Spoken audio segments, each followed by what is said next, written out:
વલસાડ જિલ્લાના વાપી તાલુકાના બલીઠા કોલીવાડ વિસ્તારમાં પોલીસે ઓનલાઈન ચાલતા જુગારના નેટવર્કનો પર્દાફાશ કર્યો છે.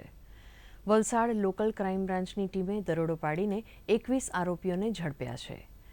પોલીસે આ કાર્યવાહીમાં 9 computers, laptops, 78 mobile phones, 67 ATM card સહિત ₹6.42 લાખનો મુદ્દામાલ જપ્ત કર્યો છે. આરોપીઓ લિયન 247, એવિએટર, ડ્રેગન ટાઈગર, કેસિનો અને ક્રિકેટ સટ્ટા જેવી ઓનલાઈન ગેમિંગ એપ્લિકેશન દ્વારા જુગાર રમાડતા હતા. ફરાર આરોપીઓની શોધખોળ ચાલી રહી છે.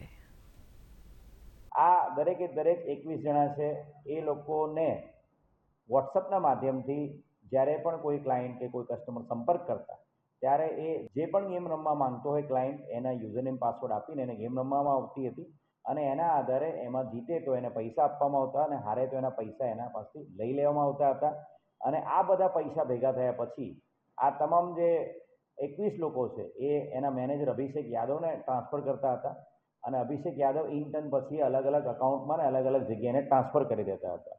કુલ 6,42,000નો મુદ્દામાલ ત્યાંથી કબજે કરવામાં આવ્યો છે. થોડાક દિવસોથી આ લોકોએ આ પ્રકારે ઓનલાઈન ગેમિંગ માટેની એક આખી વ્યવસ્થા ઊભી કરેલી હતી, પરંતુ ક્રાઇમ બ્રાન્ચે કરેલા વર્કઆઉટ અને ક્રાઇમ બ્રાન્ચની ચોક્કસ બાતમી આધારે આ રેકેટને પકડી પાડવામાં સફળતા મળી.